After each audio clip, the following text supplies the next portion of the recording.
മലയാളികൾക്ക് സഹപ്രവർത്തകരോടും എല്ലാ കലാകാരന്മാരോടും വല്ലാത്ത സ്നേഹമായിരുന്നു ശരിക്കും പറഞ്ഞാൽ കലാഭവൻ നവാസിന് ഉണ്ടായിരുന്നത്.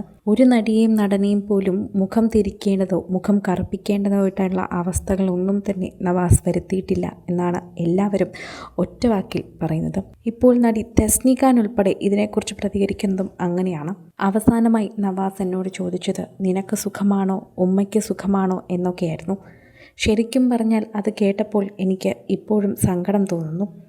എനിക്ക് സുഖമാണോ, ഉമ്മയ്ക്ക് സുഖമാണോ എന്നൊക്കെ അവൻ ചോദിച്ചു. അവന് തിരിച്ച് സുഖമാണോ എന്ന് ഞാൻ ചോദിച്ചു. പക്ഷേ ഇത്ര വേഗം അതൊരവസാന ചോദ്യമായി മാറുമെന്ന് എനിക്കറിയില്ലായിരുന്നു. എൻ്റെ മനസ്സിലതിപ്പോഴും ഇങ്ങനെ നിൽക്കുകയാണ്. അവൻ എന്നോട് ചോദിച്ച ആ ചോദ്യം അത് പോകുന്നില്ല, മനസ്സിൽ തന്നെ നിന്നു പോവുകയാണ് എന്നാണ് തെസ്നി ഖാൻ പറയുന്നത്. തെസ്നി ഖാനോട് വളരെയധികം അടുത്ത സൗഹൃദമായിരുന്നു ശരിക്കും പറഞ്ഞാൽ നവാസിന് ഉണ്ടായിരുന്നത്. എടി എന്ന് വിളിക്കാനുള്ള സ്വാതന്ത്ര്യം പോലും നവാസിന് തെസ്നി കൊടുത്തിട്ടുണ്ടായിരുന്നു. അത്രമേൽ എല്ലാവർക്കും വളരെയധികം തന്നെ ഇഷ്ടപ്പെട്ട ഒന്നായിരുന്നു ശരിക്കും പറഞ്ഞാൽ നവാസ്. ആർക്കും അങ്ങനെ വെറുപ്പ് തോന്നാത്തൊരു വ്യക്തി, എല്ലാവർക്കും വളരെയധികം അടുപ്പം തോന്നുന്നൊരു വ്യക്തി. അങ്ങനെയാണ് നവാസിനെക്കുറിച്ച് ചോദിക്കുന്ന ഓരോരുത്തരും പറയുന്ന മറുപടി.